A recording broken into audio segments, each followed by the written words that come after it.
So today we're drywalling the garage. Well, we kind of already did it. But we're gonna show you how Nick did it, because even if you're a beginner, you can totally DIY, hanging the drywall, finishing the drywall, and have it look good, right? Absolutely.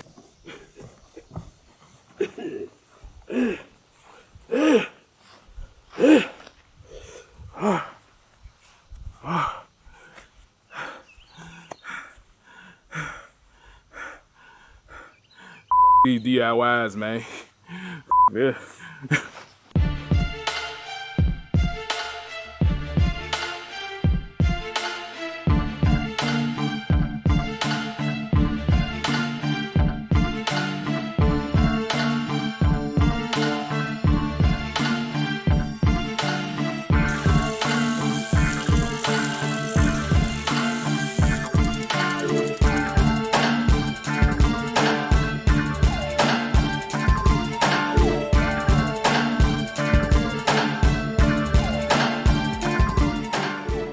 What's up, what's good, Kilowatt fam? This is Kilowatts 804, and you're joining me today for an update, just an update on my DIY from hell, that bad boy. Yeah, man, it looks pretty on the outside. Man, let me tell you, this has been a project. Basically, I bought the shed late last year. It was an unfinished project, so it looked like a straight up box. Wood, it was just wood in there, you know? And I originally bought it and I had a bench put in, I had 2 shelves put in. You know, I bought it for storage. At least that's what I thought. Turns out I didn't really need storage. I just needed to throw away the old stuff that the wifey had. Get rid of that. And I had space, so I really didn't have no use for it. So I thought of something, me and my son, KJ. Say hi to the camera, KJ. Hey. You could have waved. But anyway, so what we did, we decided to make a gym out of it, somewhat of a gym. So I put a Bowflex in there, spent money on that bad boy, just wasting money, man. Of course, the gyms was closed due to the coronavirus, so, but they opened up not too long after that, after the vaccine and everything came out. So I no longer needed the gym, the room. I can go to the gym and do my thing. So I got rid of the Bowflex, sold it to somebody, and decided to make that into my new Kilowatt studio. Let's see, the way that went, well, you know what, let me show you how it turned out, how I look right now. It's just now, it's not fully done, but just to show you where I'm at. All right, let's go. So yeah, man, this is the shed, you know, as of now, you know, I done put the walls up, I did the painting, you know, got a little extra details, cleaned it out a whole lot, so it looks, oh, I am more than satisfied with my work. Didn't have all the confidence to do it in the beginning, me and my son, of course. But, you know, with YouTube and Google, there is no limitation. Basically, and for you people that are thinking about doing something like this, like I said, this is unfinished. It was straight wood everywhere. After doing a couple videos and hearing planes fly by and sweating my butt off up in here, I decided to actually finish the walls. To do the walls, to put insulation within these walls and the ceiling. And at first I thought about paying for it, you know. And it wasn't about money. It really wasn't about money. I think at the time, my job was about to go on strike. It was about to go on strike, and me and my son, we just chilling anyway. We just figured, hey man, let's make it a father-son project. That's what it became. Let's talk about the first step of this process. So the first thing we had to do was prep everything we got to pre-prep for the prep. So that means cleaning this whole place out, taking everything out that was in here. All my equipment, the table, all my video cameras, all this stuff had to come out. I had a TV hanging up here. You know what I'm saying? I hung up a TV in this hot goddamn room. Anyway, I took that down, took that out. Everything just had to go. And the first step, anybody tell you, like I said, the insulation. I had to buy the damn insulation. So Home Depot, shout out to Home Depot. That store, I done been there so many times, it's ridiculous. I can drive there with I can close my eyes and make it there. I done drove so many times to Home Depot. Shout out to y'all. Y'all was helpful in this whole project. People on YouTube, don't be afraid to use them. They know what they're talking about most of the time. Anyway, First step, and just to see how it go, I purchased some insulation. It's called fiberglass insulation. So pretty much with this setup, all I had to do was pretty much we had to cut it to the length. Width-wise, it was already straight to set into the studs in between the studs and the wall. But you know, for this particular setup, and I will say this for safety purposes, we did use gloves, we used goggles. What else we used? We used a mask while we was cutting this insulation up, cause that stuff get on your skin, man. It could itchy. It could get real itchy. And there was some insulation. I know some type of insulation that can really actually harm you, but this particular insulation, it couldn't. I bought R13 and R19. R19 for the roof, R13 for the walls. Only reason being I would have got something bigger. It's like the higher the number, the more I think the thicker the insulation is. So for your roof, that's where a lot of heat comes in at. So that's where the R19 went in. But I already had a layer of insulation already was pre-installed on the shed. So it kind of added to that, so it was all right. But that was one of the steps. Me and my son, of course, doing it for the first time. Had it figured out. The box cutter tool, this bad boy, this will become your best friend. You need this. You need this bad boy right here. I use this so many times, ridiculous, especially in the beginning. But yeah, so we just layered the insulation in and we laid it in, and we used this bad boy right here. Stapler. This. I love this tool right here. I just bought it. Well, I bought several tools in this whole project. I will say that. Some stuff I actually had. You're gonna need your drill, power drill. You're gonna need that. You're gonna need a stapler. Got a drywall cutting tool for your outlets, electrical outlets and stuff like that. I bought a circular saw. What else I bought? I bought some tools for this job, but I didn't mind because I know I'm gonna use them again, so I don't mind it. But if you already got the tools, it's all the better. But for somebody first time doing this, it was a job. But anyway, you put the insulation in, you staple down, I stapled it in, and that was it. You just had to do it everywhere. Everywhere. It wasn't that bad. That's probably the easiest part of this whole process, putting in the insulation. Here comes the drywall. We bought all together, I said about 30 sheets of this thing all together. Around about 30, we used about 30. Because you gotta cut it, exactly, you gotta measure the wall. You can just measure and you figure out, I guess you sort of figure out the best way to, well, you just have to cut it out, man. But with my shelves and my bench, it made it a little difficult. If this was just one box and a flat ceiling, it would have been so much easier, so much. But nah, we had to take on the craziest project, period. We had to take it on. The damn ceilings go like this. So it's a lot of curves, especially over here. Like I said, we got to account for this bench and this shelf. So we really had to be precise with how we was cutting this paper. Once we got everything cut the way it needed to be cut, I will say that one tip, I would say I wish I did the ceilings first, because it got to a point where doing the walls first, I didn't know where the wall should have met with the ceiling. The way with this setup, it should have met with the ceiling, but it was a gap. So I put some molding in this place to fill that gap, but I wouldn't have had to do that had I did the ceilings first. So I will say that. There's be some drilling, be some serious drilling. Figure out where your studs at. And the studs are just the wood that the screws actually go into that holds on holds the drywall in place. So definitely figure that out. Mark it up on the drywall if need be. Don't worry, nobody see all that writing and stuff, when it's over, because you're gonna paint on all that stuff over. So use a pencil and just mark it, or mark it on the floor, or mark it above the floor, or whatever. Just find a way to mark the studs so you know exactly where they at.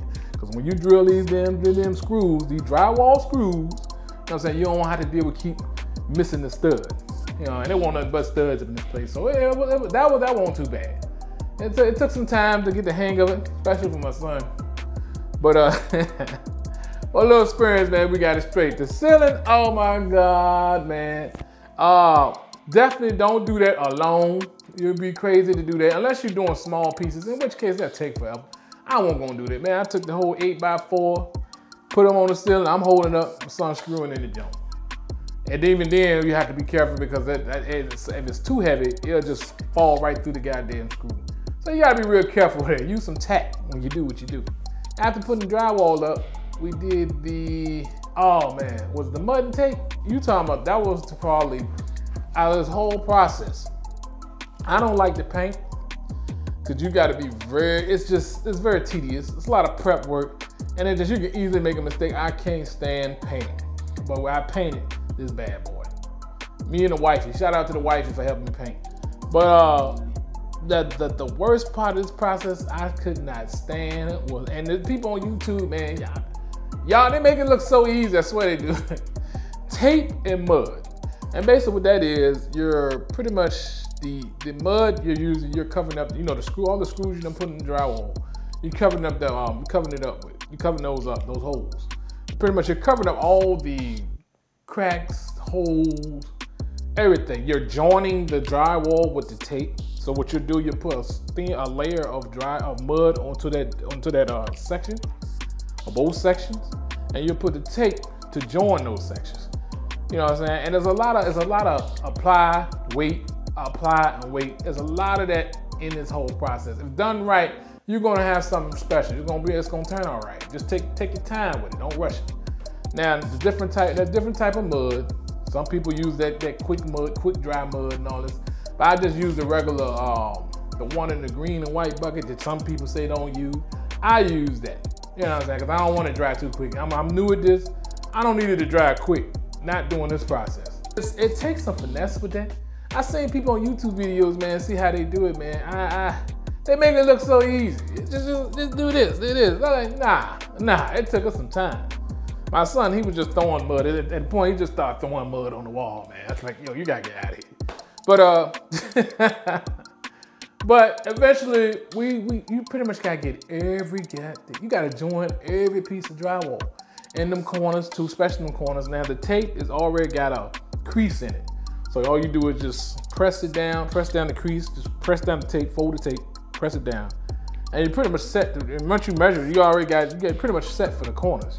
You put the mud in the corners on each side of the wall, stick it in there, and just work it in there with your, what do you call it, spatula? What you call it? Drywall, mud, scraper, whatever the hell that thing is, man. The tool.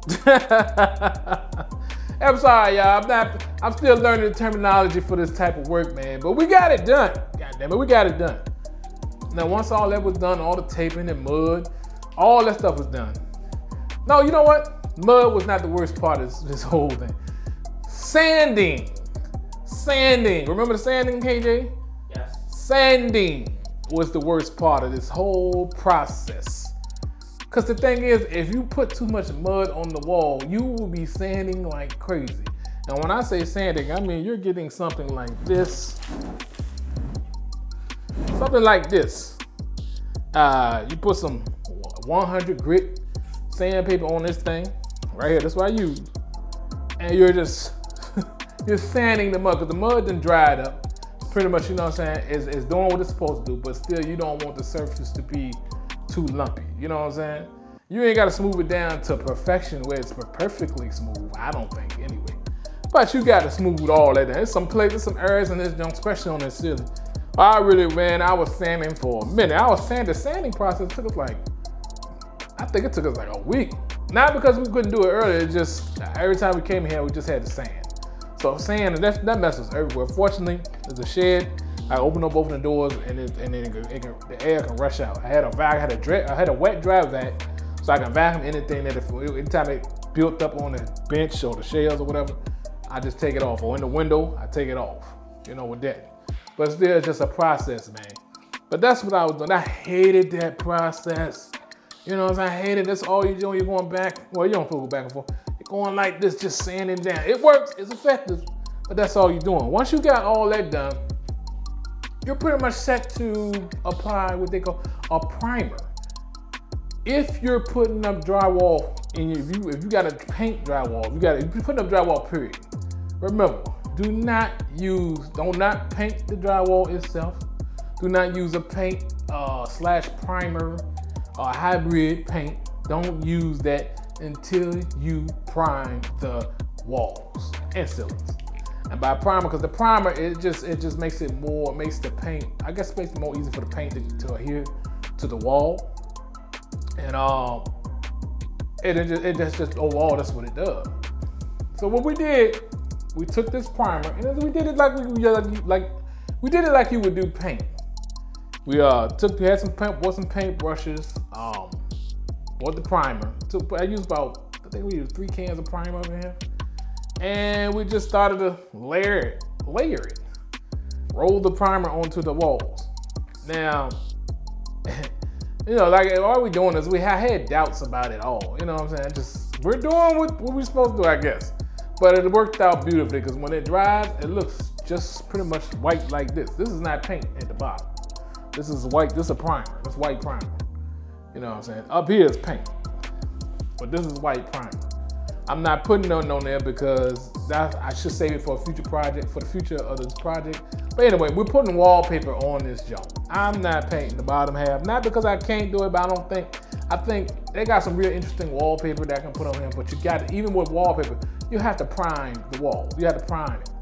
But that's what we did. So we did it, and then I see why people use the primer. When we started painting, oh my God, that paint, you're not repeatedly, you don't have to do too much. You don't have to use a lot of paint if you got a good primer on that wall, man. It just gets on there and it stays like that, man. It's solid. You know, I was so happy when it dries. Oh, it's beautiful. I'm so satisfied with how this turned out. It's crazy. But yeah, man. So I'll try to wrap it up in a nutshell with what I did and where I'm at. Like I said, this is just an update. When I had the finished product, I ain't gonna tell you everything I'm doing. Like I got this ceiling up here. Oh, I got something special for that. You know what I'm saying? But I'm enjoying this, man. This is my first DIY on camera. Okay? I done did a lot of stuff in my house. Let's not get it twisted. I put that on. I did a lot of DIYs, but this right here, you know, this is probably the biggest, most most difficult, most stressful project I ever did as far as DIYs go. Putting up walls in this shed. It's a 12 by 14 shed. You know, plenty of room for everything, you know, but it's gonna be by what I got planned. Oh, I can't wait to show y'all. That's what it is. This is Kilowatts DIY project from hell. And I guess I'll get back to you. We're gonna update you, man. This is my first video in a while. Sorry about that, people. You know what it is. But I'm back, Jack, and we're gonna do the job right. Anyway, I'll holler at you later. Like, comment, subscribe. If you're digging me, this is DIY. I ain't got no DIY section on my YouTube jump, man. This is just the first DIY. That's just it. I don't know if I'm gonna do another one, but it is what it is. Holler back at you. Peace.